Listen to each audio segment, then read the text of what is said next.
Dr. Baldus, what Europe can do, the European Union, to fight wildlife trafficking that destroying the animals, nature, and our planet? Well, if I would know, I think that would be fantastic if I could give you an answer. It's not only the $1,000 question, it's the $1 million question. Well, I have worked in Africa for 13 years in anti-poaching, in wildlife conservation, and we have shown that wildlife poaching on the ground can be stopped with a complex set of measures against it. But the poaching has changed in recent years insofar that organized crime has taken over and billions of dollars are being made with this illegal trafficking of wildlife. So what has to be done? It has to start in the field where the wildlife is, supporting wildlife agencies in their practical day-to-day conservation work that costs a lot of money, and Europe should assist those organizations. Activities have to go on along the whole line of trafficking, from the producer countries to the consumer countries. Police cooperation is necessary, police support, law authorities in the producer countries have to be strengthened, legal authorities be supported, but also international controls along the trade routes, and finally hard discussions with those few countries in Asia where these items end up. And nobody can convince me that those governments which have their countries in firm grip, which have their people in an iron hand, that these governments could not stop the illegal imports of rhino horn and ivory into their countries if they wished so. And I think the European Union should have very firm discussions with these countries. One last point: there is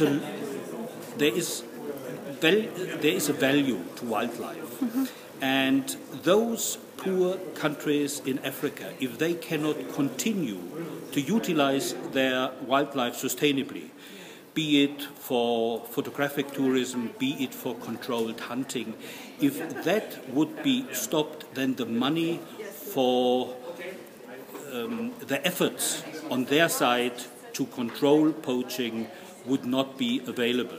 So the European Union, and now I refer to sustainable hunting tourism, should not make the imports of legal hunting trophies into Europe illegal in the future. Dr. Baldus, one last question.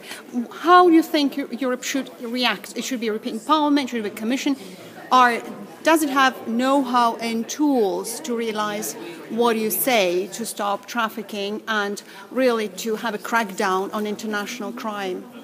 Well, I think there is quite a bit knowledge existing in Europe, also in African countries, of course. All what has to be done has to be done in true partnership with the agencies and with the people in those countries. We find a lot of experts there, and we cannot do it ourselves alone. We should not do it ourselves alone. I mean, for somebody here in Brussels to say what should be done in a poor African country is very easy. But the people who live side by side with these, even the animals which are being poached, elephants, well, they destroy crops, they kill people. I mean, that all happens. We need the cooperation with the people, with the local people, and one is very important. We also need to involve fully the small peasants who live side by side with these animals. If they do not benefit, if they do not have incentives to benefit elephants, lions, rhinos, you name it, then they will not fight against the poachers. They will support them because it all boils down at the end to an issue of poverty. Dr. Baldus, how to save rhino from Vietnam huge interest to get it for so-called medical purposes. I didn't get it. Can you please repeat that question again? How to save rhino from Vietnam, because they have a huge interest in rhino for so-called medical purposes, because it's used in our traditional medicines, claimingly for cancer. Well, we know that these so-called traditional medicines are not working. But that is not the issue with traditional medicine. If people believe it, then there is a demand.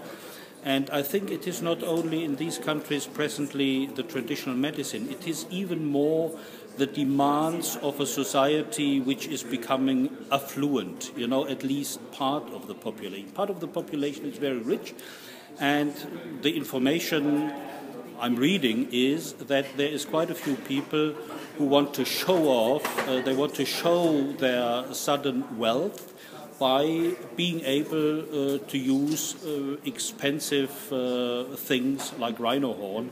And I read that rhino horn is offered as a drink, as a cocktail in parties. So that is something where I would have difficulties to say what can be done, because I'm just not exposed to that.